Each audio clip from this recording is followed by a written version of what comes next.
सत्संयमपयः पुरः पवित्रित जगत्त्रयं शान्तिनाथं नमस्यामि विश्वविघ्नौघशान्तये मोक्षमार्गस्य नेतारं भेत्तारं कर्मभुभृतां ज्ञातारं विश्वतत्त्वानां वन्दे तद्गुणलब्धये गुरुवः पान्तु नो नित्यं ज्ञानदर्शननायका चारित्रार्णवगम्भीरा मोक्षमार्गोपदेशिका अज्ञानतिमिरान्धानां ज्ञानाञ्जनशलाकया चक्षुरुन्मीलितं येन तस्मै श्रीगुरुवे नमः।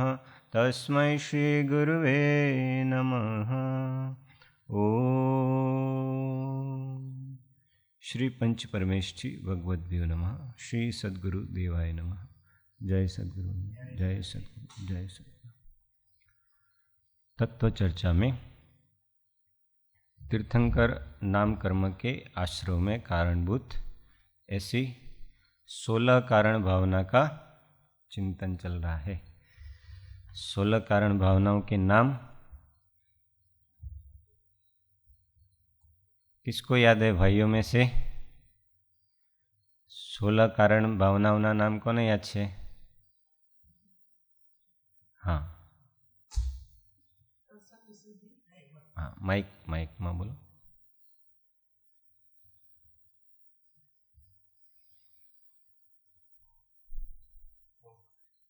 घણા લોકો યાદ કર્યા છે 16 નામ, પણ બધા જુદા જુદા નંબર આવે છે સારું। દર્શન વિશુદ્ધિ ભાવના, વિનય સંપન્નતા, નિર્તિચાર શીલ પાલન, અભિક્ષણ જ્ઞાન ઉપયોગ, અભિક્ષણ સંવેગ ભાવ,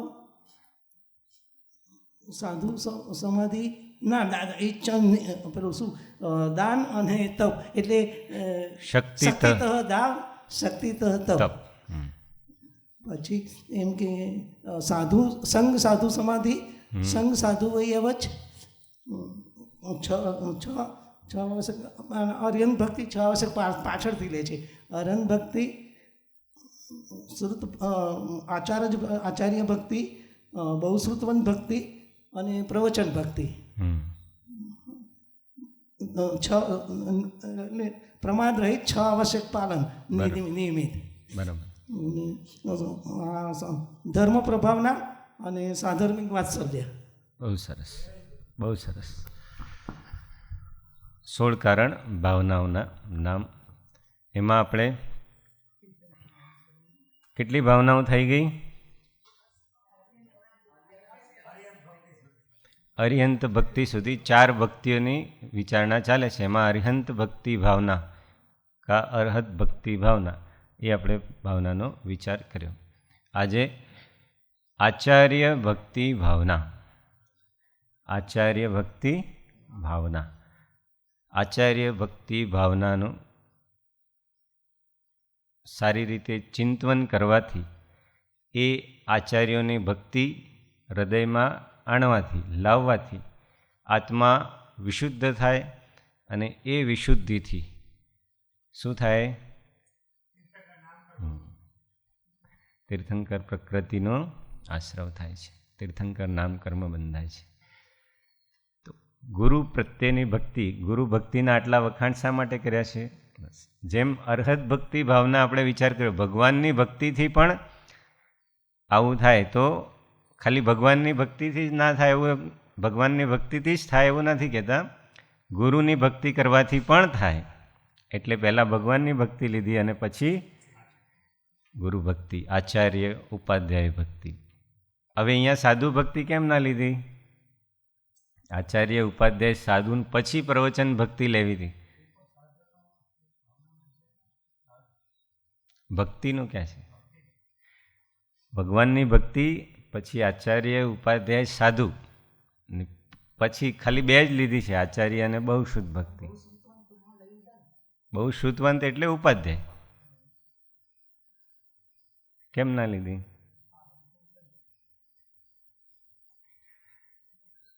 હા, ના ના એવું નથી.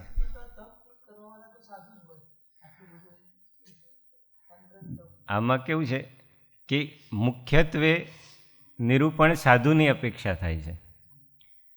ઘણી ભાવનાઓ આમાં ફક્ત સાધુની અપેક્ષા છે. ગ્રહસ્થને ગૌણ રૂપે લાગુ પડે છે, કાલ તો લાગુ નથી પડતી. શક્તિ તો તપ વગેરે જેટલું કહ્યું છે એ સાધુઓ માટે, 12 પ્રકારના તપ એ સંવર નિર્જરાના કારણે બધા સાધુઓ માટે. તો મુખ્યત્વે સાધુઓની અપેક્ષા, જેમ કે સમાધિ સંધારણ એ ભાવના, સાધુ સમાધિ ભાવના, સાધુઓની અપેક્ષા કઈ છે? તો સાધુ કોની ભક્તિ કરે? તો એમના સંઘમાં 2 ગુરુ કહેવાય, એક આચાર્ય ભગવાન અને એક ઉપાધ્યાય પરમેષ્ઠી. જે સંઘ હોય, શ્રમણ સંઘ, એમાં ગુરુ 2 હોય, આચાર્ય ભગવાન અને ઉપાધ્યાય ભગવાન. તો સાધુઓને, હવે આ કોને કીધું છે? ઉપદેશ કોને આપવામાં આવે છે? સાધુઓને.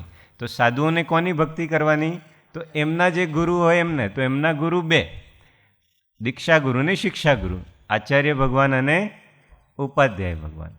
હવે જે અવિરત અને વિરત શ્રાવક છે એમના માટે 3 ગુરુ છે, આચાર્ય પરમેષ્ઠી, ઉપાધ્યાય પરમેષ્ઠી અને સાધુ પરમેષ્ઠી.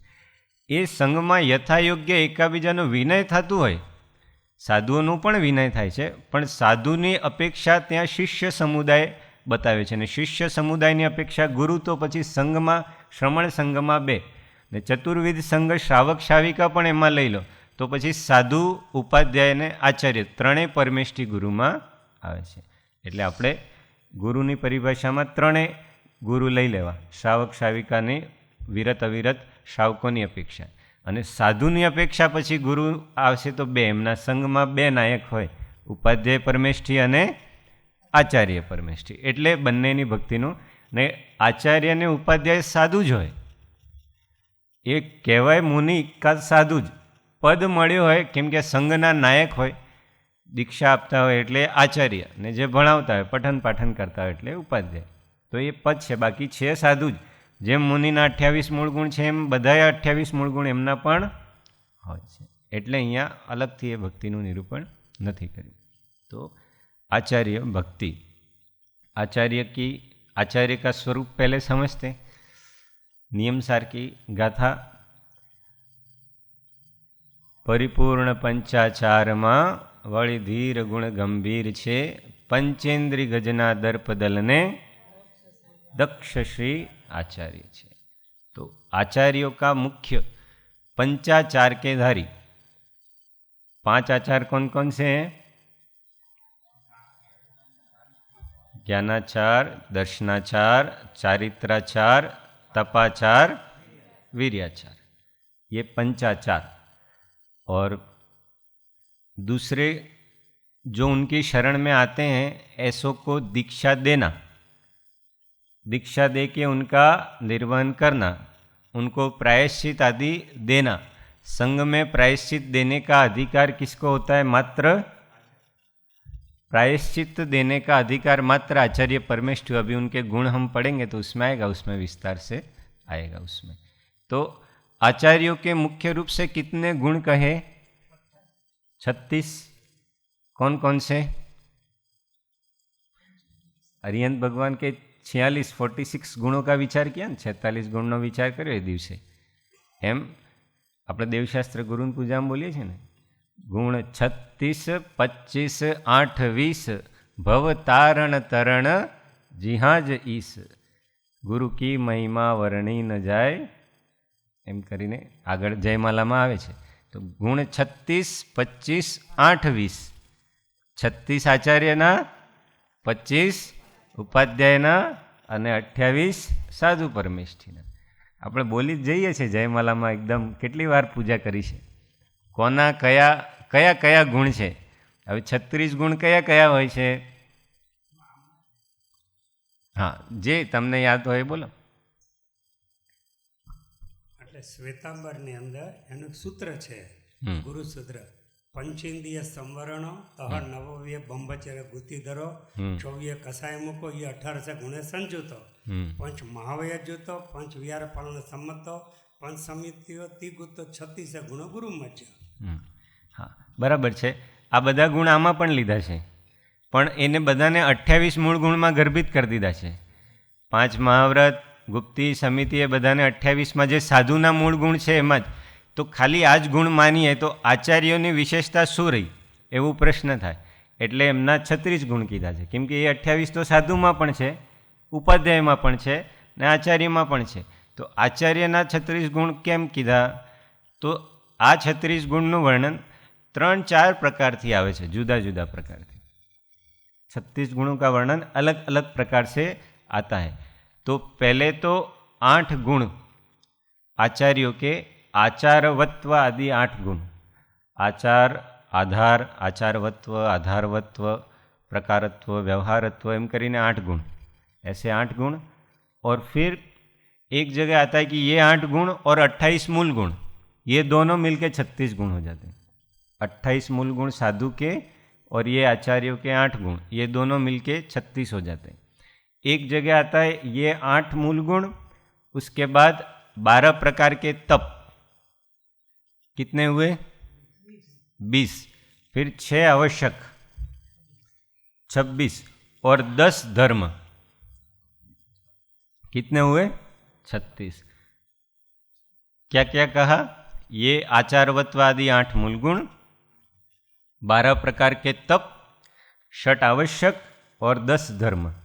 अब इसी में भी 10 धर्म की जगह 10 गुण, जिसको 10 स्थिति कल्प कहते हैं. 10 स्थिति कल्प दोनों आमनाय में अलग अलग प्रकार से हैं, पर दोनों जगह हैं. 10 प्रकार के स्थिति कल्प, वो 10 साधुओं के गुण होते हैं, वो सभी साधुओं के होते हैं. तो इस प्रकार से भी 36 होते हैं. कैसे? 8 ये मूल गुण आचारवत्व आदि, 12 प्रकार के तप, 6 आवश्यक और 10 स्थिति कल्पादि गुण. तो इस प्रकार से ये भी 36 गुण होते हैं. तो ऐसे अलग 3-4 प्रकार से ये 36 गुण होते हैं. अब 12 तप का विचार कर चुके हैं हम. 10 धर्म सभी को पता ही है. 6 आवश्यक नाम बता देंगे, उसकी विचारणा जो 6 आवश्यक अपरिहाणी जो भावना है कि उसमें अपन विस्तार से उसको लेंगे. 6 आवश्यक होते कौन कौन से हैं? हाँ, प्रतिक्रमण, प्रत्याख्यान, सामयिक, वंदना, चतुर्विंशति स्तव, सामयिक, ये सब 6 आवश्यक. श्रावक के भी कहें. श्रावक के कौन से?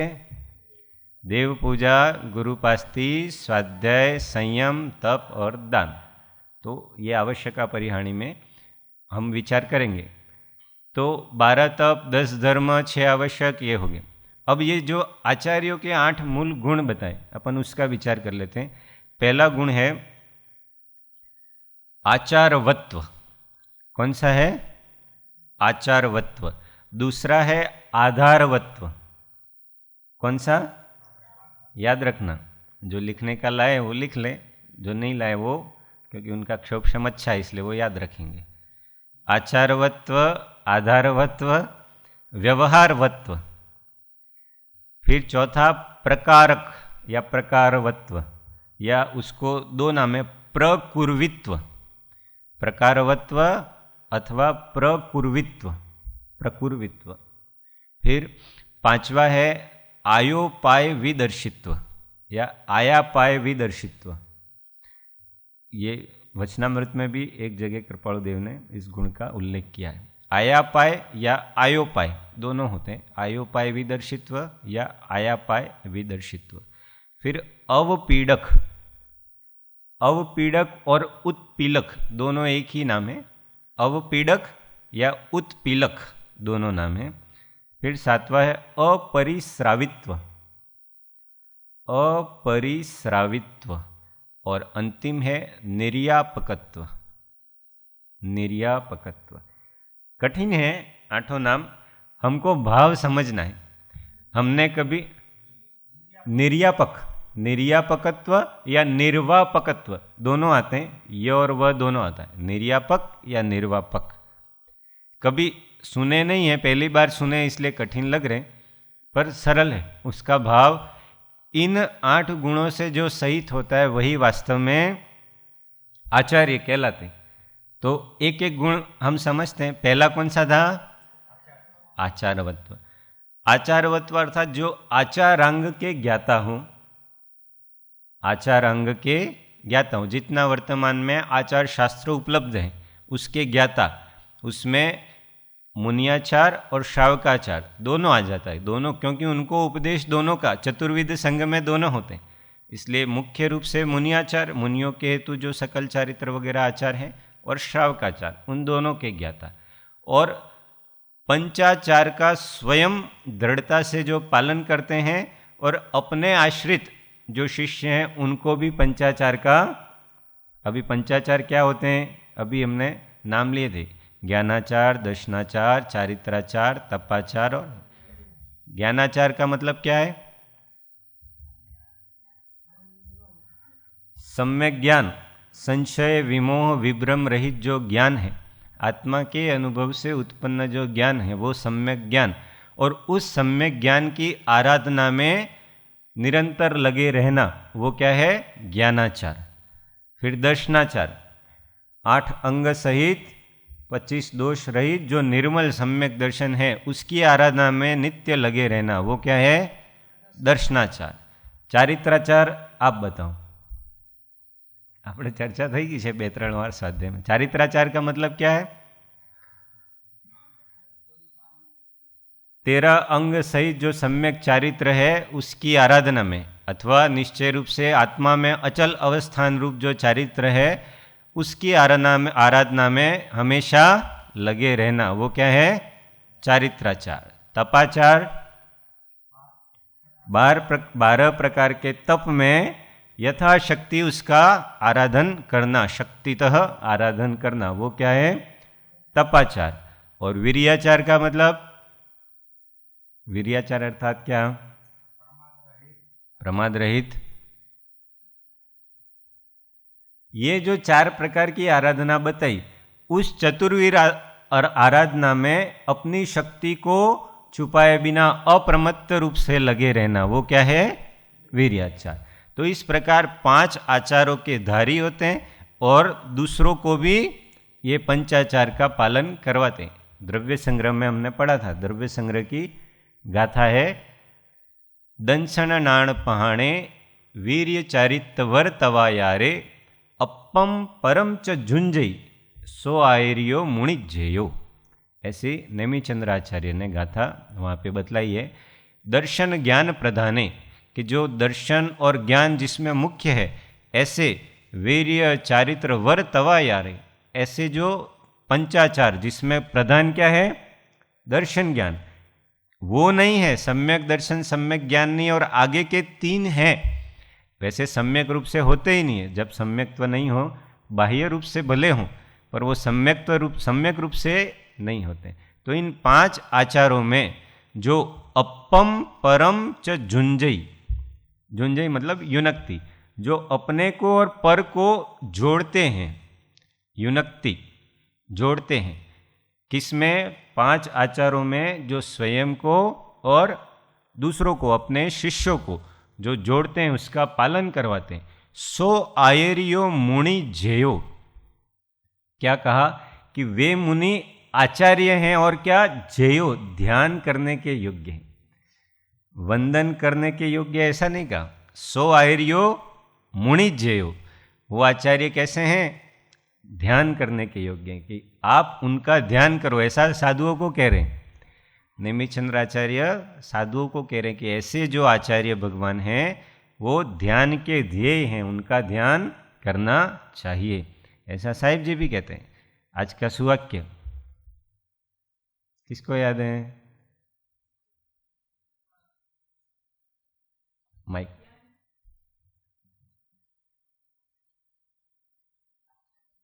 ऑन। આચાર્યને જે એમને યાદ કરે તો આપણે કર્મ ખપી જાય છે, હા, પણ એના બસ. આધાર એટલે કે એના જેમ હા, ભાવ ખ્યાલ છે તમને, ભલે વર્ડ टू वर्ड याद ना हो तो वांधो नहीं। जिन आचार्यों का पावन स्मरण भी अनेक कर्मों को नष्ट कर देता है, तो उनका अनुसरण तो सर्व कर्मों को सहज ही नष्ट कर देता है। आज सुबह का सुवाक्य, जिन आचार्यों का पावन स्मरण भी अनेक कर्मों का नाश करने वाला है, उनका स्मरण इतना है तो उनकी भक्ति, उनका अनुसरण क्या क्या नहीं कर सकता है, सर्व कर्मों को नष्ट कर सकता है।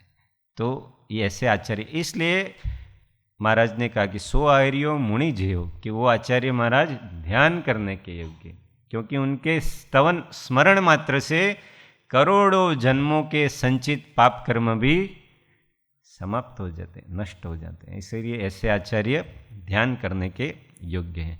तो जो पंचाचार के पालन करने वाले हैं और दूसरों को पंचाचार में हमेशा परिपूर्ण पंचाचार में वड़ी धीर गुण गंभीर छे, परिपूर्ण रूप से पंचाचार में जो लीन है, ऐसे ये आचार्य हैं।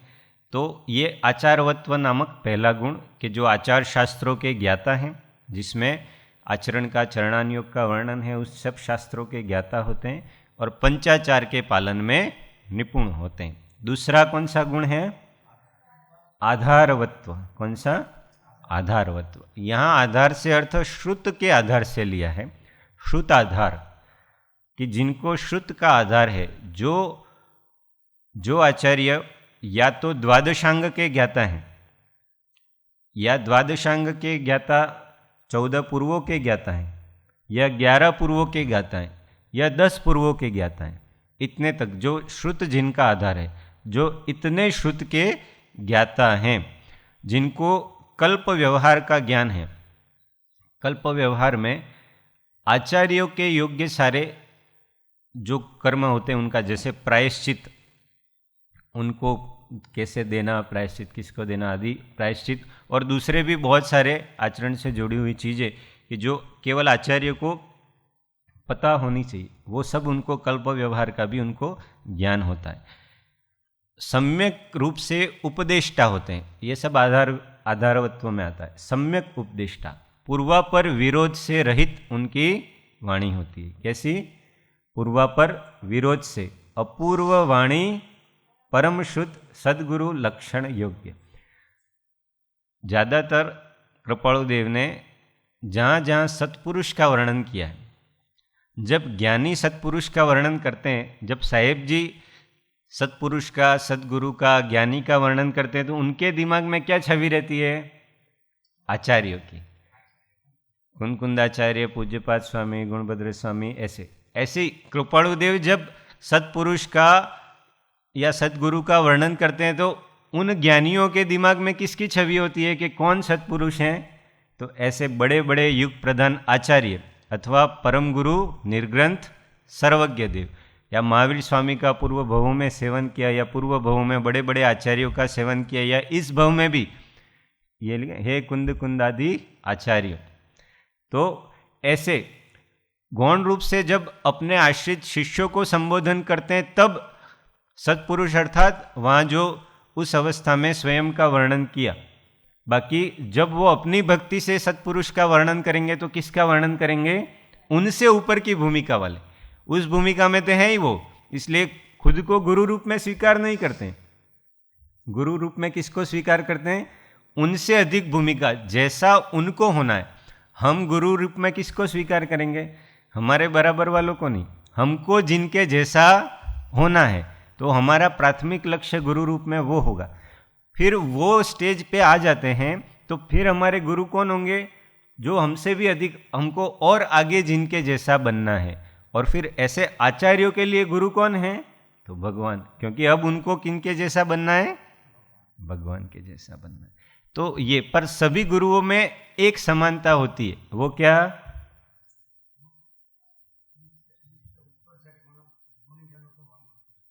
भेद विज्ञान जग्यो जिनके घट, ये गुरु का प्राथमिक लक्षण है। वो कोई भी गुरु हो, इसके बिना कोई गुरु होते नहीं है। नाम स्थापना आदि से कोई गुरु हो जाए वो ठीक है, पर आत्मज्ञान त्या मुनिपणु ते साचा, तो ये मुख्य लक्षण है। कोई भी परमेष्ठी हो, भेद विज्ञान जग्यो जिनके घट, शीतल चित्त भयो जिमि चंदन, केली करे शिव मार्ग में, जग माही जिनेसर के साहेब जी कहते हैं जब आचार्यों का वर्णन करते हैं तो क्या कहते हैं, जिनेश्वर के भगवान के वो क्या है, लघु नंदन है, मिनिएचर कॉपी है, तलेटी में खड़े, उनका मोक्ष होना बस अब थोड़े समय में श्रेणी आरोहण किया कि उनका केवल ज्ञान होना, इसलिए जिनेश्वर के लघु नंदन कहा, पहाड़ की तलेटी में खड़े। सत्य स्वरूप सदा जिनके प्रगट्यो अवदात मिथ्यात निकंदन, शांत दशा तिनकी पहचानी करे कर जोड़ी बनारसी वंदन। तो ये गुरु, ये सभी कोई भी गुरु हो, जगन्य मध्यम उत्कृष्ट, सब में ये पात्रता बेसिक है, ये क्वालिफिकेशन जरूरी है। तो इन सब में ये होता ही है कि वेद विज्ञान की सिद्धि, आत्मज्ञान में लीन, आत्मानंद में लीन, ऐसे तो ये आधारवत्व गुण के धारी होते हैं, महाबुद्धिशाली होते हैं, गंभीर, क्योंकि इतने पूर्वों का ज्ञान प्राप्त करना, द्वादशांग का ज्ञान, 14 पूर्वों का ज्ञान पढ़ के नहीं आता है हमको, यूँ कि उनका क्षोभक्षम बहुत होगा इसलिए फटाफट सब पढ़ लेते होंगे, ये ज्ञान पढ़ के नहीं आता है। पूर्वों का ज्ञान, ये सब ज्ञान भीतर से आता है, आत्मा की जितनी पवित्रता होती है वहाँ से आता है। शास्त्र पढ़ के ये ज्ञान, जो इतने पूर्वों के धारी होते हैं उनको शास्त्र पढ़ने की जरूरत नहीं होती है, कोई शास्त्र, उनके सारे शास्त्र यहाँ पे हृदयस्थ हैं, आत्मस्थ हैं, आत्मा से उनकी वाणी आती है, उनको कुछ याद करके या पढ़ के बोलना हमारी तरह नहीं पड़ता है, आत्मा से वाणी, क्योंकि इतने पूर्वों के द्वादशांग के ज्ञाता होते हैं, तो वो ज्ञान भीतर से प्रकट होता है। उतना तो है ही नहीं, बाहर कितनी श्रुत की रचना करेंगे, वो सब श्रुत की रचना भीतर होती है, तो भीतर था वो उन्होंने बाहर बताए। तो ऐसे आधारवत्व गुण के ज्ञाता। तीसरा गुण कौन सा है, व्यवहारवत्व। व्यवहारवत्व गुण में क्या होता है कि जो यहाँ प्रायश्चित से रिलेटेड है व्यवहारवत्व, कि जो व्यवहार में अर्थात आलोचना आदि जो शिष्य करते हैं तो उसमें प्रायश्चित के सभी शास्त्रों के ज्ञाता होते हैं। दूसरा 3 प्रकार से बताया इसमें, प्रायश्चित शास्त्रों के ज्ञाता, गुरुओं से प्रायश्चित देते हुए देखा है जिन्होंने लंबे समय तक, और प्रायश्चित देने का स्वयं को लंबे समय से अभ्यास, 3 चीजें, स्वयं को प्रायश्चित देने का अभ्यास, गुरुओं को दीर्घ काल तक प्रायश्चित देते हुए देखा है, और स्वयं को समस्त प्रायश्चित शास्त्रों का अच्छे से अभ्यास है। ये 3 होते हैं, उसको, उस गुण को क्या कहते हैं, व्यवहारवत्व। क्या कहते हैं, व्यवहार। अब क्यों ऐसा क्यों कहा, जैसे उदाहरण से हम समझे, कोई एक वैद्य है, उसके पास कोई रोगी जाता है पीड़ित, अब वैद्य को औषधियों का पूरा ज्ञान नहीं है, सामान्य रूप से छोटा मोटा ज्ञान है, इधर से पढ़ा इधर से सुना, ऐसा यूट्यूब गूगल वाले वैद्य होते हैं ना, कि थोड़ा उससे देखा थोड़ा उससे, इतना ज्ञान है, पूरा सम्यक प्रकार से औषधियों का, दवाइयों का ज्ञान नहीं है। उस डॉक्टर के पास, उस वैद्य के पास अगर रोगी जाएगा तो उसका रोग पूरी तरह से सम्यक प्रकार से नहीं, क्योंकि उसको पूरी औषधियों का ही ज्ञान नहीं है, तो वो जितना सुना जितना देखा उतना ही बता सकेगा, उससे ज़्यादा उसके रोग को दूर करने में वो पूरी तरह से समर्थ नहीं है। उसी प्रकार से शिष्यों के द्वारा जो दोष होते हैं वो दोष आकर गुरु को बताते हैं। अब ये रोगी और वैद्य, वही उदाहरण यहाँ लगाना, अगर आचार्य महाराज को प्रायश्चित शास्त्रों का ज्ञान नहीं है, किस दोष में क्या प्रायश्चित देना वो नहीं पता है, कितना प्रायश्चित देना वो नहीं पता है, या प्रायश्चित देने का अच्छे से अभ्यास नहीं है, तो जो समझ में आएगा जितना उनकी बुद्धि होगी उतना दे देंगे, पर उससे शिष्य के शल्य समाप्त नहीं होंगे। क्यों? क्योंकि औषधि बराबर दी नहीं है तो रोग कैसे जाएगा। इसलिए ये बहुत आवश्यक है कि प्रायश्चित शास्त्रों के ज्ञाता होने चाहिए और वो अभ्यास होना चाहिए। ऐसा नहीं कोई भी आया न बस नमोकार की माला कर लो, ऐसा सबको नहीं कहते। जिसका जैसा दोष वैसा उसको प्रायश्चित होता है। तो प्रायश्चित शास्त्रों का विधान है अपने अपने। तो एक कल्प व्यवहार जो बताए, अंग प्रकीर्णक में पूरा एक प्रकीर्णक है, उसमें पूरा प्रायश्चित के बारे में ही वर्णन, हजारों पदों में उस शास्त्र का वर्णन है। तो आचार्य पद देने के बाद या देने से पहले प्रायश्चित शास्त्र पढ़ाए जाते हैं। आज भी जब आचार्य पद दिया जाता है तो प्रायश्चित शास्त्र पढ़ाए जाते हैं सारे, कि कैसे कैसे और संघ में भी वो रहते हैं तो वर्षों तक आचार्यों को देखा है प्रायश्चित देते हुए कि किस दोष में क्या प्रायश्चित देते हैं, स्वयं ने भी प्रायश्चित लिया है, तो वो भी अभ्यास है और धीमे धीमे प्रायश्चित देने का भी अभ्यास हो जाता है। तो ऐसे व्यवहारवत्व ज्ञान के धारी, व्यवहारवत्व गुण के धारी ऐसे आचार्य परमेष्ठी होते हैं। आया समझ में सबको? तो ये फिर 5 प्रकार के व्यवहार होते हैं, वो अपना अभी विषय आगम श्रुत आज्ञा धारणा जीत वो अपन नहीं लेंगे। आगम व्यवहारी श्रुत व्यवहारी, आगम में ये सब आ जाता है, आगम श्रुत। अपन अभी वो उस विषय में नहीं जाएंगे क्योंकि एक एक के बहुत भेद करेंगे तो आज अपने आचार्य भक्ति पूरी होगी नहीं। तो अपने मुख्य रूप से इतना समझ लेना कि व्यवहारवत्व गुण के धारी। फिर चौथा, हाँ, प्रकुर्वित्व या प्रकारकत्व। इसमें आचार्यों की लघुता का वर्णन किया है। हम जो सेवा भाव की 2 दिन बात की, वैयावृत्ति में भी बात की कि सेवा भाव, तो सेवा भाव हर एक में अपनी कक्षा के अनुसार होता है। आचार्य बन गए तो अब सब उनकी सेवा करते हैं, उनकी वैयावृत्ति होती है। पर ये भी यहाँ ये प्रकुर्वित्व गुण ये बताता है कि आचार्य अपने श्रम की, अपने स्वास्थ्य की परवाह किए बिना संघ में जिसको जितनी आवश्यक है उतनी सेवा भाव, वो उतना सेवा भाव होता है और उतना करते हैं। साधुओं की भी, अपने शिष्यों की भी, अपने आश्रितों की भी। किसी ने संलेखना ली, अंतिम समय नज़दीक आया, संलेखना ली, तो उसका सब कुछ एक एक चीज़ देखते हैं। उसको खड़ा करना, अगर ज़्यादा साधु नहीं है या उन जिन्होंने संलेखना लिया उनको आचार्य के अलावा और किसी पे ज़्यादा विश्वास नहीं है या ज़्यादा प्रीति नहीं है, तो वो आचार्य सब उनको उठाना, उनका परिमार्जन करना, उनका सब एक एक काम, शास्त्र परिमार्जित करके देना, उनकी चटाई, उनका पाटा परिमार्जन करना, उनको हाथ पकड़ के उठाना, उनको आहार में ले जाना, जो एक सेवक जैसा करता है वो सब कौन करता है? आचार्य भगवान।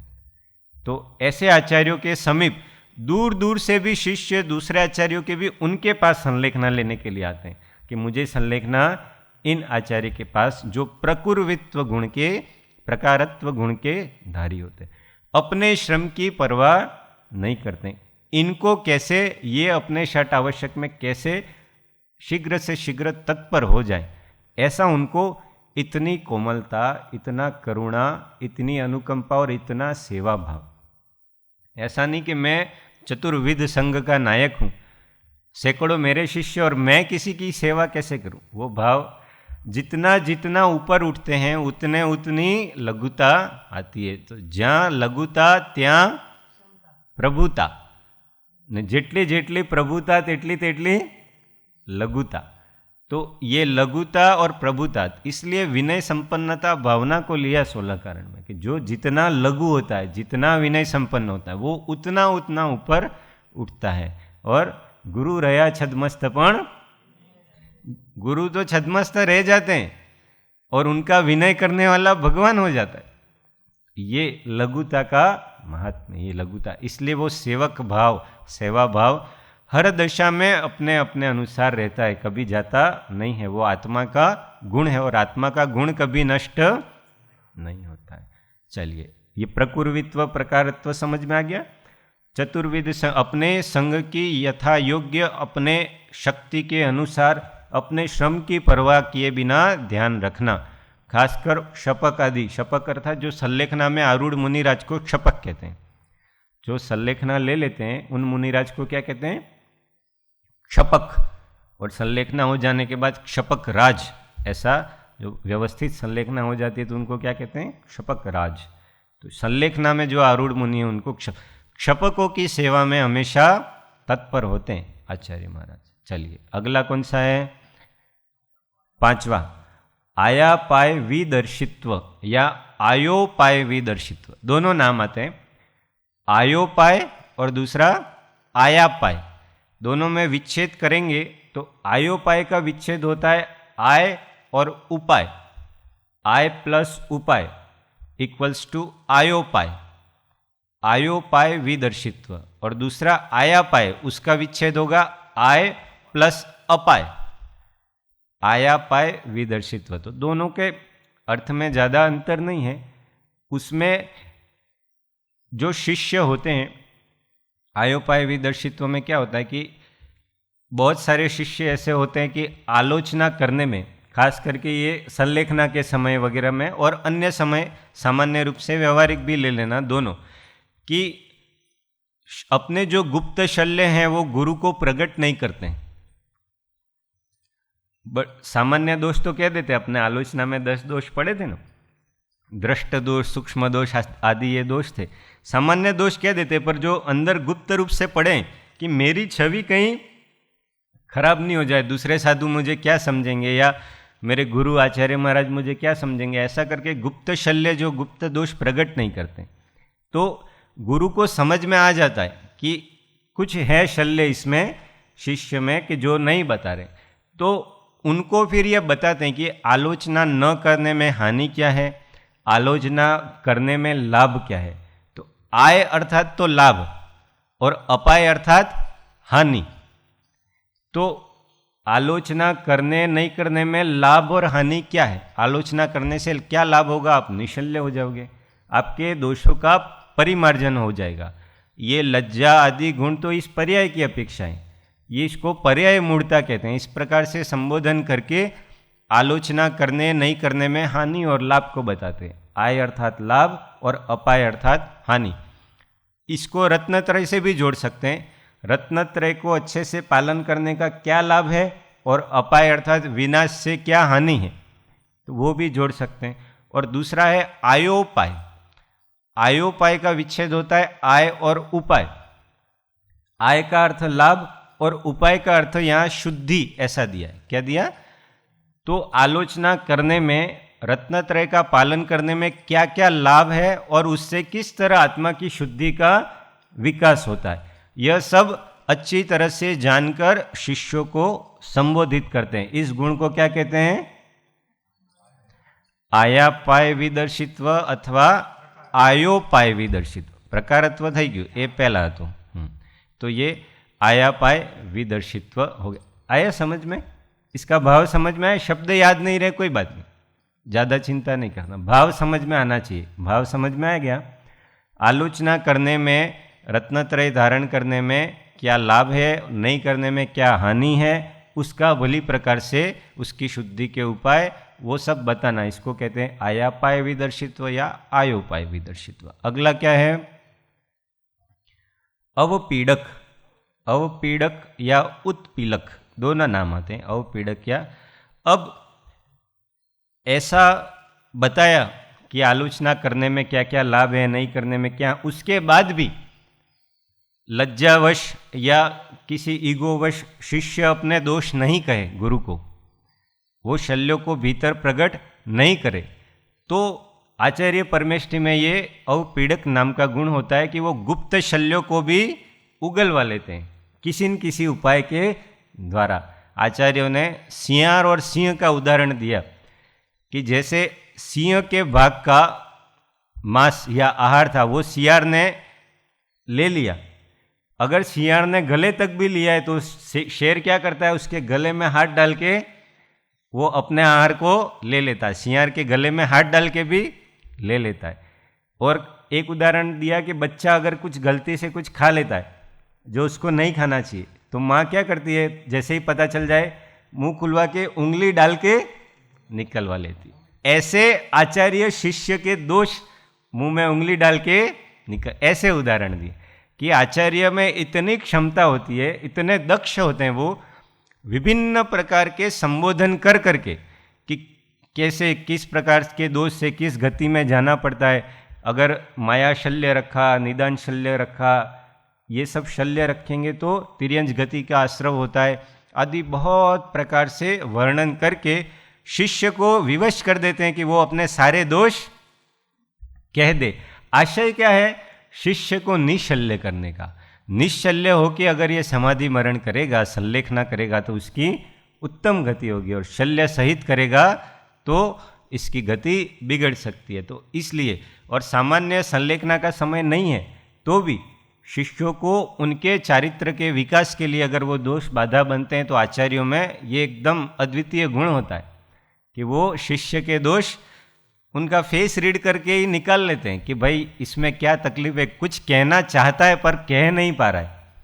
मेरे समक्ष आके उसको लज्जा होती है, तो कभी एकांत में ले जाके उसको संबोधन करते हैं, कभी समूह में संबोधन करते हैं, कभी बहुत प्रेम देते हैं, कभी बहुत वात्सल्य देते हैं, कि जैसे वो सब उपाय करते हैं, इसमें कोई मायाचारी नहीं है, वो सब उपाय करते हैं। इनमें अभिप्राय क्या है कि शिष्य अपने दोषों को, उसको इतना विश्वास हो जाए कि बस इनके सामने मैं कुछ भी कहूँ तो मैं एकदम अंदर से खाली हो सकता हूँ, ऐसा विश्वास दिला देते हैं शिष्य को।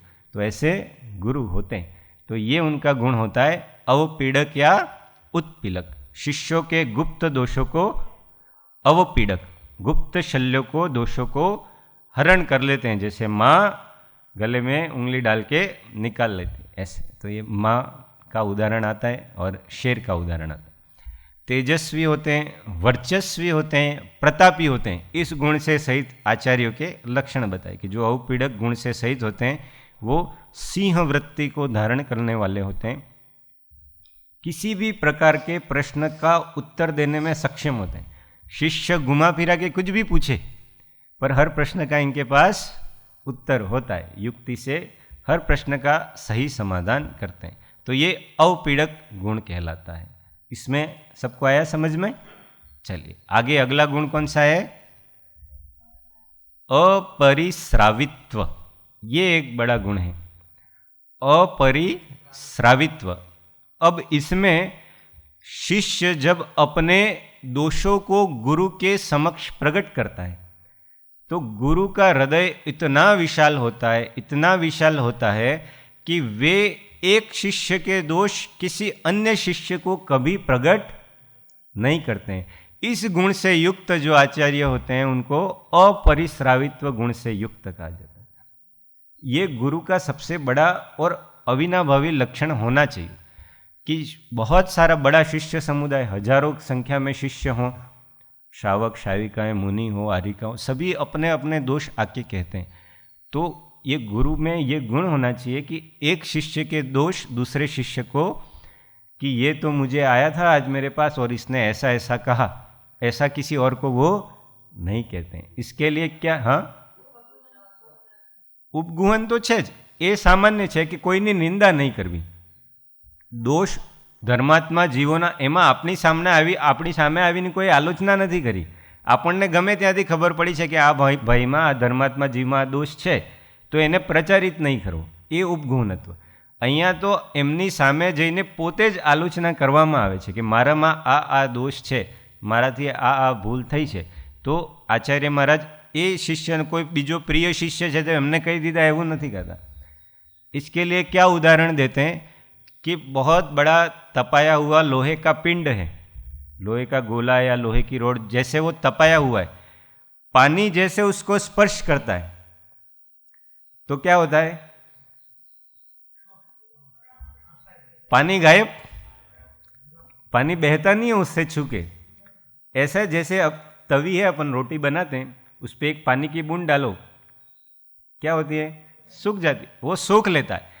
ये गुण में ये दृष्टांत दिया है कि जितने भी दोष आके कहें सोख लेते हैं वो अपने अंदर।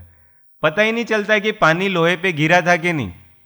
तपाया हुआ लोहा और पानी डालो, पता ही नहीं चलता कि थोड़ी देर पहले इस पे किसी ने पानी। ऐसे ही उनका हृदय होता है, पता ही नहीं चलता कि किसी ने अभी इतने गंभीर दोषों की आलोचना इनके सामने आके की होगी। बस जैसी मुख मुद्रा दोषों को कहने से पहले थी, वही मुख मुद्रा दोषों को सुनने के बाद है। न आहू ऐसा कोई एक्सप्रेशन नहीं, अरे आपसे ऐसा दोष हो गया, अरे ये नहीं, कुछ नहीं। जैसा पहले सुन रहे थे समता भाव से, उसी समता भाव से सुनते हैं और फिर योग्य प्रायश्चित देते हैं। तो ये गुण बहुत आवश्यक है, नहीं तो क्या होता है, इसमें बहुत सारे दोष बताए। अगर ये गुण आचार्य में नहीं हो तो इससे बहुत सारे दोष आगम में बताएं। पहला दोष, वो शिष्य टूट जाता है, उसका गुरु पर से विश्वास उठ जाता है कि मैंने कितने विश्वास करके कहा था और इन्होंने तो किसी और को कह दिया, अब आगे से मैं कोई दोष, तो वो अब आगे से आलोचना अच्छे से करेगा नहीं, हो सकता है संघ से भी अलग हो जाए। दूसरा, संघ में फूट पड़ती है। गुरु को तो संघ को सबको जोड़ के रखना था, और एक के दोष दूसरे में, तो संग में अविश्वास बढ़ता है। जब गुरु के प्रति अविश्वास नहीं है तो एक दूसरे के प्रति भी विश्वास नहीं होता है। इसलिए संग धीमे धीमे धीमे धीमे पूरा संग ही बिखर जाता है और धर्म का बहुत अवर्णवाद होता है कि ऐसे आचार्य फिर धीमे धीमे उनकी ख्याति कम होती है कि भाई ये आचार्य तो ऐसे हैं कि भाई इनको कुछ कहो तो वो दूसरों को कह देते हैं। तो आचार्य का वर्णवाद अर्थात क्या, धर्म का भी अवर्णवाद। और वो ऐसे जो गुरु होते हैं उनको आचार्य भ्रष्ट, ऐसा क्या कहा, आचार्य पद से भ्रष्ट नहीं, आचार्य पद के योग्य। इसलिए ये बहुत बड़ा गुण है, अपरिश्रावित्व, ये गुण होना चाहिए। फिर कौन सा है,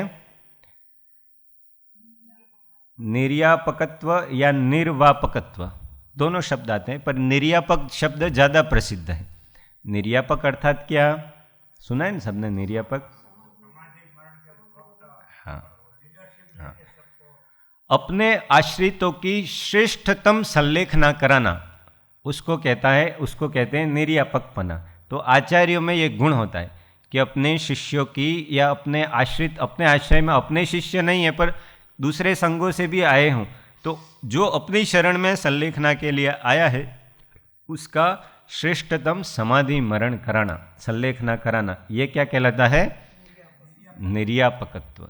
तो जो उनकी शरण में आता है उनका श्रेष्ठ समाधि मरण वो नियम से करवाते हैं, हर प्रकार का ध्यान रखते हैं। प्रकुर्वित्व हमने पढ़ा था ना अभी कि समाधि मरण कर रहा है कोई मुनि वगैरह, तो उसकी सब सेवा व्यक्तिगत करते हैं। ऐसा नहीं कि किसी शिष्य को कह दिया, नहीं कर पाए दूसरे शिष्य तो वो स्वयं जाके सारी सेवा करते हैं उनकी, अपने हाथ से उनकी सारी गंदगी श्लेष्म साफ करना, उनका पसीना साफ करना, सब कुछ अपने हाथ से करते हैं। ऐसे आचार्यों का ये गुण होता है। क्या गुण होता है, निर्यापकत्व। तो ये 8 गुण आचार्य परमेष्ठी इन 8 गुणों से सहित होते हैं, इसलिए वे भक्ति करने के ये सारे गुण सभी साधुओं पर आचार्य में नियम से होने ही चाहिए। तो ऐसे गुणों से युक्त जो होते हैं वो क्या कहलाते हैं, आचार्य परमेष्ठी। और ऐसे गुरु परम दुर्लभ होते हैं। ऐसे गुरुओं का मिलना अत्यंत, इनका कुछ समय का सहवास भी मिल जाए तो, अभी आए ना, पावन स्मरण भी अनेक कर्मों को नष्ट कर देता है। तो जब इनका अनुसरण होगा तो सहज मात्र में सर्व, अपन बोलते हैं उसमें गुरु महात्म्य में आता है, यह तन विष की वेलड़ी गुरु अमृत की खान, शीश दिए तो गुरु मिले तो भी सस्ता, कि शीश देने पर भी अगर गुरु मिलते हैं तो भी उसको सस्ता समझ के, वो तो कोई कीमत है ही नहीं, अपने स्वयं का समर्पण भी कर दिया तो भी अगर ऐसे गुरु मिल जाए तो भी सस्ता समझना, ऐसा संत कहते हैं कि शीश दिए जो गुरु मिले तो भी सस्ता जान। तो ऐसे ये गुरु होते हैं। तो ये उनके 8 मुख्य गुण बताए। अब 12 तप बताएं, 10 धर्म बताएं, 6 आवश्यक बताएं। अब ये 10 स्थिति कल्प जो साधुओं में होने चाहिए, किसी को पता है स्थिति कल्प 10 सभी साधुओं में होते हैं। ये केवल आचार्य परमेष्ठी के ही गुण है ऐसा नहीं, सभी साधुओं में होते हैं। 10 स्थिति कल्प, उसमें आमनाय के अनुसार अलग अलग आते हैं। दोनों आमनायों में स्थिति कल्पों का वर्णन है। तो आमनाय के अनुसार एक तो है, इसमें मूल गुणों में आ जाते हैं जनरली, फिर भी इनका अलग से वर्णन किया है। अचेलकत्व अर्थात बाह्य अभ्यंतर निर्ग्रंथपना, दिगंबरपना, एक गात्र मात्र परिग्रह, शरीर के अलावा और कोई परिग्रह नहीं, उसको कहते हैं नग्नता, अचेलकत्व, यथाजात रूपधर। फिर उद्दिष्ट त्याग, सभी प्रकार से 16 उद्गम आदि सभी दोषों से रहित भोजन को करना। उद्दिष्ट मन वचन काया से कृतकारित अनुमोदना से 9 कोटि से उद्दिष्ट भोजन का त्याग, उसको कहते हैं उद्दिष्ट त्याग। फिर है उद्दिष्ट त्याग के बाद शय्याधर त्याग, शय्याधर पिंड त्याग। नाम सुन लो, बहुत याद रहे नहीं रहे तो। शय्याधर पिंड त्याग अर्थात कि जो अपने वसति का जो साधुओं के लिए होती है उसको जिसने बनवाया है या उसको जिसने बनाया है या जो अपने को उसमें रहने के लिए बाध्य करता है, कहता है, ऐसे जो वस्तिका के निर्माण करने वाले उसके घर पे आहार नहीं लेते हैं। बहुत सारे दोष आते हैं उसमें, अपन उसके विस्तार में नहीं जाएंगे, नहीं तो अपना भी 1 घंटा उसमें ही निकलेगा। तो शय्याधर पिंड त्याग। दूसरा होता है राजपिंड त्याग, राजा के घर आहार का त्याग, राजा के घर के भोजन का त्याग। क्यों किया? तो बहुत सारे आगम में इसके कारण बताए कि क्यों बहुत बड़े बड़े राजमहलों में आहार करने जाएं तो वहाँ की भोग सामग्री को देख के निदान बंद हो सकता है, उसका मन विचलित हो सकता है। बहुत सारी उनके अंतःपुर में रानियाँ वगैरह हो, मन में विकार संभावना हो सकती है। राजकोष में कुछ चोरी हो गई तो आरोप लग सकता है। आदि ऐसे बहुत कारण है। इसलिए राजा के घर का पिंड अर्थात अनाज का आहार का त्याग, उसको कहते हैं राजपिंड त्याग। फिर होता है कृतिकर्म। कृतिकर्म अर्थात आचार्य उपाध्याय या साधु कोई भी होते हुए भी सबका अच्छे से विनय करना। आचार्य है तो अपने से बड़े आचार्यों का, गुरुओं का विनय करेगा, और साधु है तो उनसे बड़े गुणाधिक सबका अच्छे से विनय करना, और अपने योग्य जो षट आवश्यक साधना जो कही है उन सबका अच्छे से निरतिचार पूर्वक पालन करना, वो क्या कहलाता है? कृतिकर्म। उसके बाद है व्रत। जो योग्य हो, ये अचेलकत्व, राजपिंड त्याग आदि जो गुण कहे, उनको जो एकदम निशल्य होकर स्वीकार करने के लिए तैयार हो, उन्हीं को व्रत देते हैं, उन्हीं को दीक्षा देते हैं। ऐसा जो गुण कहलाता है वो व्रत गुण कहलाता है। फिर है ज्येष्ठता। ज्येष्ठता का अर्थ होता है कि एक दिन का दीक्षित साधु कि जिसकी आज ही दीक्षा हुई है, वो 50 साल से दीक्षित आर्यिका से भी ज्येष्ठ कहलाता है। कोई माताजी 50 साल, 60 साल से, 100 साल से दीक्षित हैं, पर किसी मुनि की आज ही दीक्षा हुई है तो वो मुनि भले आज दीक्षा हुई है तो भी वो उनसे बड़े होते हैं। उनको भले उन्होंने ही सिखाया है, बचपन से उसको पाला पोसा और सब सिखाने वाले वो माताजी हैं, फिर भी वो मुनि बन गए तो उनको नमस्तु। तो ये ज्येष्ठता तो ये सभी साधुओं में होती है।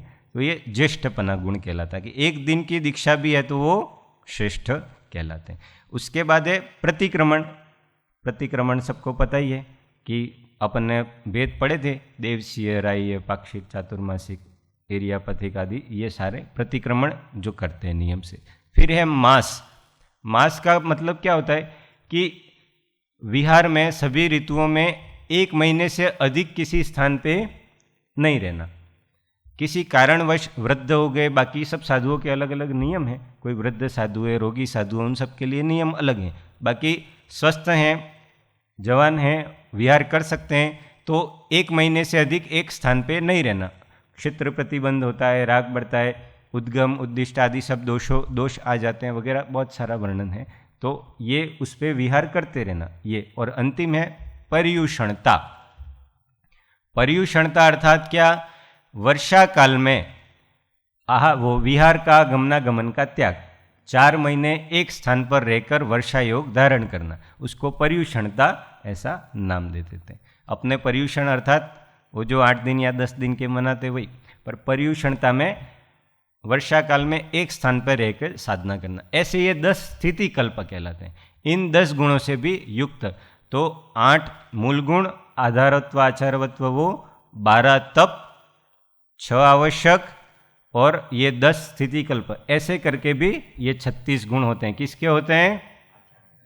आचार्य भगवान के, आचार्य परमेष्ठी के ये 36 गुण होते हैं। तो ऐसे आचार्यों की भक्ति, ऐसे आचार्यों की सेवा, शुश्रूषा, सब कुछ अलग ही गति को देने वाली होती है। हमारा कल्याण, आचार्यों की एक वाणी भी अगर कान में पड़ जाए तो हमारा कल्याण करने। विद्यानंदी जी महाराज की या पात्र केसरी महाराज की एक कथा आती है पुरानी, 8वीं सदी में हुए। कुछ विद्वानों का मानना है कि आचार्य विद्यानंदी जी पहले जो हुए वो, और पात्र केसरी सुनी है कथा? नहीं सुनी। वो एक ही है, एक अवनीपाल नाम का राजा होता है, 8वीं सदी की बात है। तो वहाँ पे उस राजा में, राजा के राज दरबार में ऐसे 500 ब्राह्मण वेदों के अच्छे से ज्ञाता, राजा उनसे ही मार्गदर्शन लेता था। उनके जो मुख्य थे, अग्रणी, वो थे पात्र केसरी। 2 नाम आते हैं, विद्यानंदी जी या पात्र केसरी, दोनों नाम आते हैं कि ये कथा उन दोनों से संबंधित है, दोनों एक ही व्यक्ति हैं, ऐसा नाम आता। तो वो राजा उनसे बोध ग्रहण करके ही दरबार का काम चालू करता था। वो जिस रास्ते से जाते थे उस रास्ते में जिन मंदिर पड़ता था, तो वो क्या करते, वहाँ से निकलते तो मुंह फेर लेते, मंदिर के सामने नहीं देखते थे। क्षोभशम इतना, पर मोह भी बलवान। तो जहाँ क्षोभशम अधिक हो वहाँ संतत्व होगा ही सही, ऐसा, वहाँ मोह कम होगा ही सही, ऐसा नहीं समझना। क्षोभशम बहुत हो सकता है, पर मोह तीव्र भी हो सकता है और मंद भी हो सकता है। इसलिए क्षोभशम ज्ञान से मोह का आकलन कभी नहीं करना चाहिए। क्षोभशम बहुत, समस्त न्याय आदि शास्त्रों के षट दर्शन के ज्ञाता, पर मोह बलवान था उस समय। एक दिन उनको ऐसे ही मोह का मंद उदय हुए तो स्वयं विचार आया कि मैं क्यों ऐसे करके जाता हूँ, उस तरफ देख भी लूँ तो मेरा क्या बिगड़ता है, ऐसा उनको विचार आया। तो एक बार वहाँ से जा रहे थे तो एक चारित्र भूषण नाम के मुनिराज वहाँ जिनालय में बैठे हुए थे, देवागम स्तोत्र का पाठ कर रहे थे। समंतभद्र द्वारा, आचार्य समंतभद्र द्वारा विरचित देवागम नवोयान चामरादि विभूतय, ऐसा वो पाठ कर रहे थे। अब ये एक पाठ ही थे, तो स्तोत्र सुनाई दे रहा था, चलते जा रहे थे, तो उनको जैसे स्तोत्र सुना तो उनको कुछ लगा कि ये कुछ अलग है। तो वो गए मुनिराज के पास, उनको पूछा कि आपको इसका अर्थ पता है क्या? मुनिराज ने कहा अर्थ तो नहीं पता, पर मैं इसको भक्ति से पढ़ता हूँ।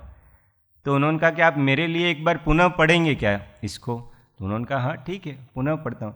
तो फिर धीमे धीमे उन्होंने पूरा पढ़ना शुरू किया। अब ये संस्कृत के प्रकांड विद्वान थे, 500 शिष्यों का समूह, गौतम स्वामी के जैसे थे।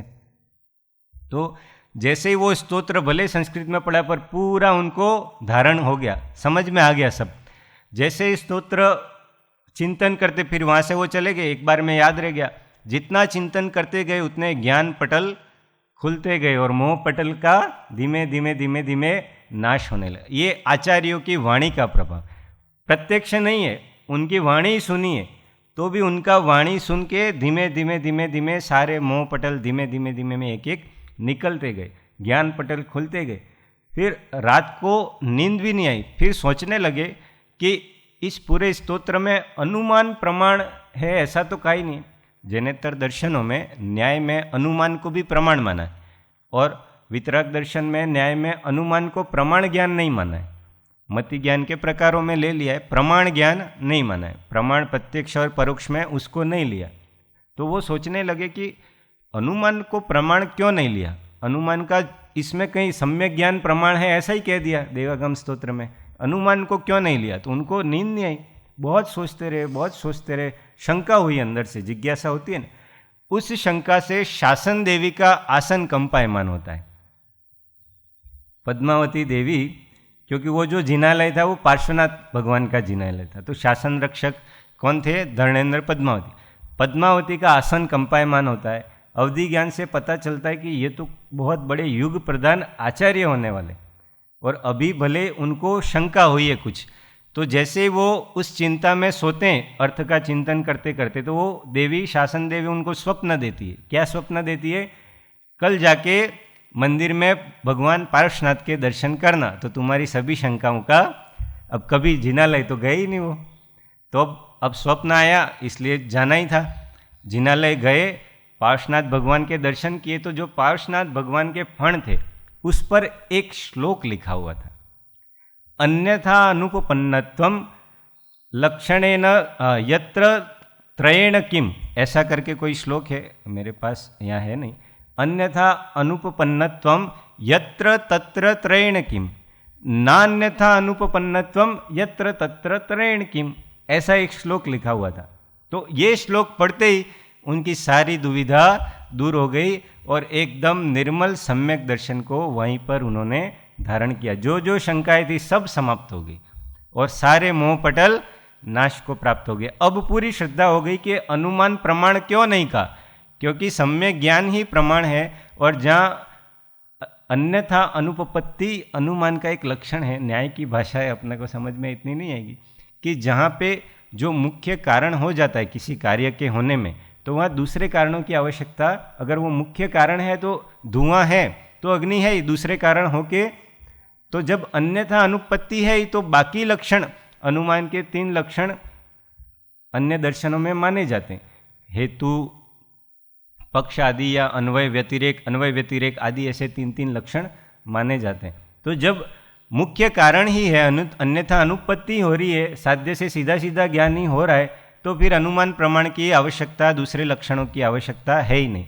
तो उनको समझ में आ गया कि बस सम्यक ज्ञान ही प्रमाण है। तो फिर राज दरबार में जाते हैं, रोज की तरह उपदेश देते हैं, सभी कहते हैं कि आपकी वाणी सुनने में अच्छी लग रही है पर हमारे मान्यता से थोड़ी अलग लग रही है, ऐसा क्यों? राजा भी पूछता है। तो फिर वो बताते हैं पूरी घटना कि अब मेरे सारे मोहपटल क्षीण हो गए, ज्ञान का प्रकाश हुआ है और ज्ञानस्य फलम वीरति, ज्ञान का फल वैराग्य है, इसलिए न तो मुझे इस राज दरबार से कोई प्रयोजन है न कोई संसार से प्रयोजन है। ऐसा करके ही वन में जाके सर्वसंग परित्याग करते हैं और दीक्षा धारण करते हैं। तो ये महान आचार्य हुए, आचार्य विद्यानंद जी कहो या आचार्य पात्र केसरी। तत्वार्थ सूत्र पे श्लोक वार्तिक अलंकार नाम का जो ग्रंथ है वो इनका लिखा हुआ है।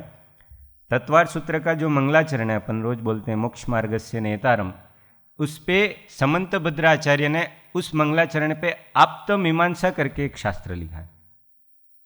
उस आप्तमीमांसा पे अकलंक आचार्य ने 800 श्लोक प्रमाण अष्टशती की रचना की।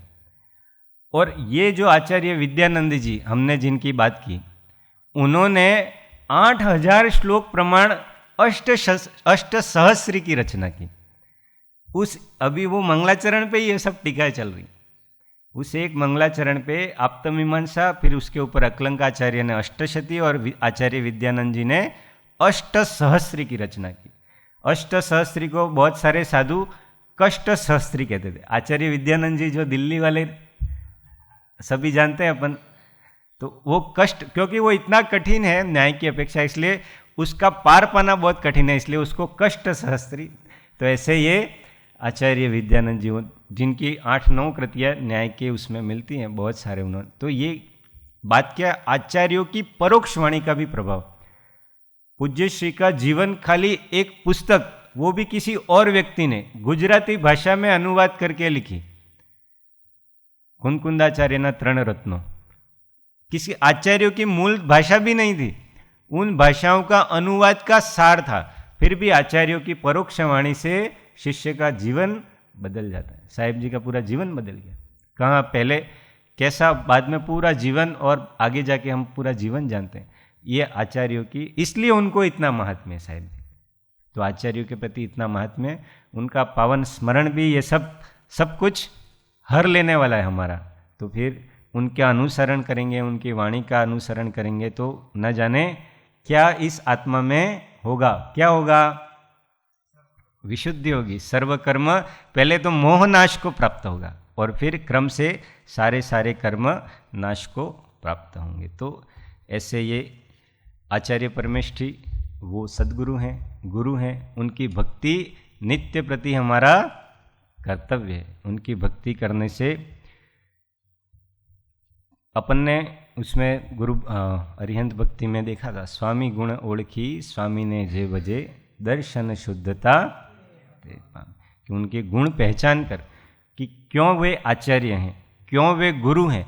ऐसे गुण कुल परंपरा से मिले हैं या एक वेश के धारी है या लोक में आचार्य कहा जाता है, इतने मात्र से गुरु नहीं।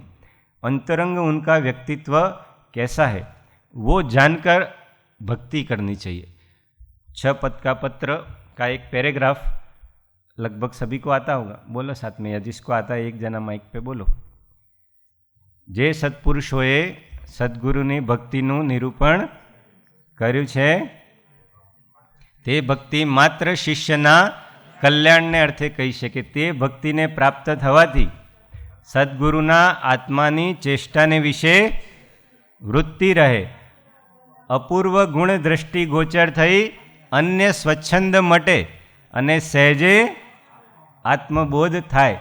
તો તેવી ભક્તિને એ સમજીને એ ભક્તિને અને તે સત્પુરુષોને અત્યંત ભક્તિપૂર્વક ત્રિકાળ નમસ્કાર। કેટલું સુંદર ચિત્રણ કર્યું છે આ નાના પેરેગ્રાફમાં કે સત્પુરુષના આત્માને ચેષ્ટાને વિશે વૃત્તિ રહે। વૃત્તિ એટલે આખો આત્મા આવી ગયો, ખાલી ઉપયોગ કે એ ખાલી એમ દ્રષ્ટિ જાય બાહ્ય ચેષ્ટાની એટલું જ નહીં, એમની એક એક ચેષ્ટા મન વચન કાયની પ્રત્યેક ચેષ્ટાના અદ્ભુત રહસ્યો फरी फरी निधिध्यासन।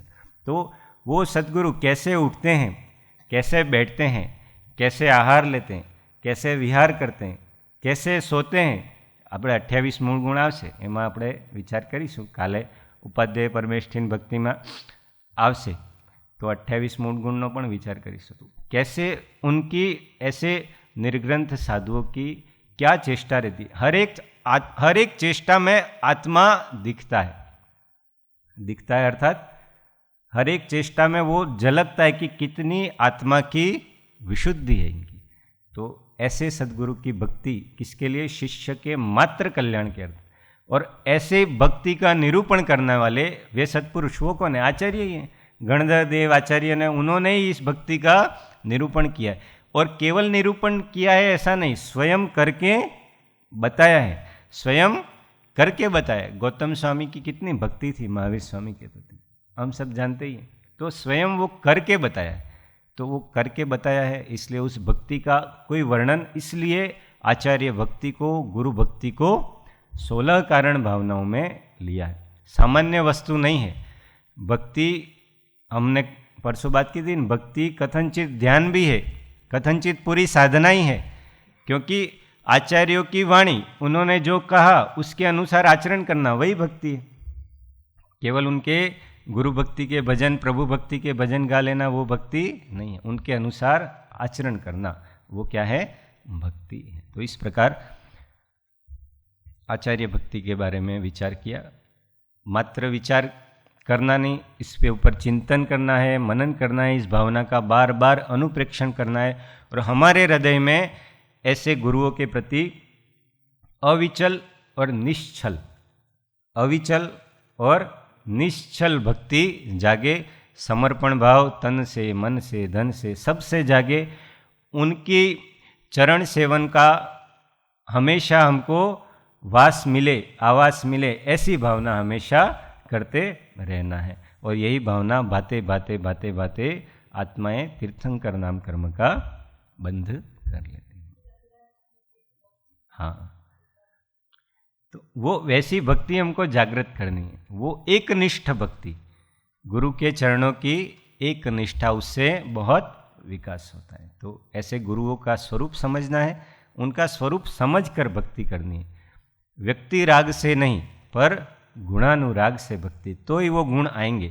व्यक्ति राग से गुण नहीं आएंगे, गुणानुराग से भक्ति करेंगे तो गुण आएंगे. इसलिए गुणानुराग से वह भक्ति करेंगे.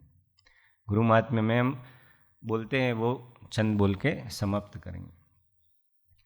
वे गुरु चरण जहाँ धरे, जग में तीरथ ते, सूरज मम मस्तक चढ़ो, भूधर मांगे,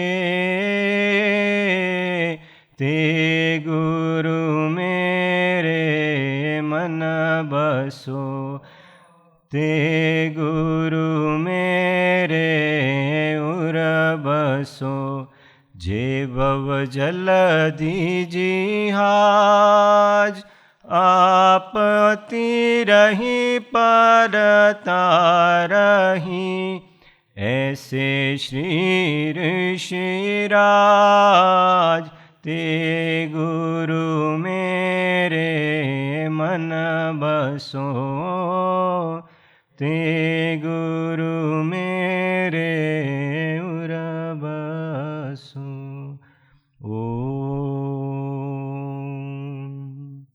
बोधि समाधि परिणाम शुद्धि, स्वात्मोपलब्धि शिव सौख्य सिद्धि, चिंतामणि चिंतित वस्तु दाने, त्वां वंदमानस्य ममास्तु देवी, त्वां वंदमानस्य ममास्तु देवी.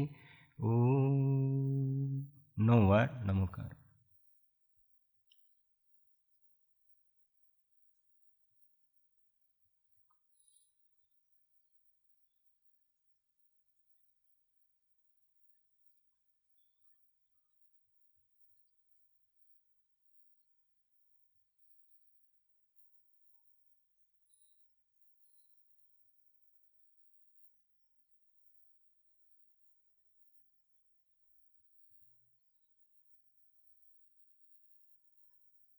ओम।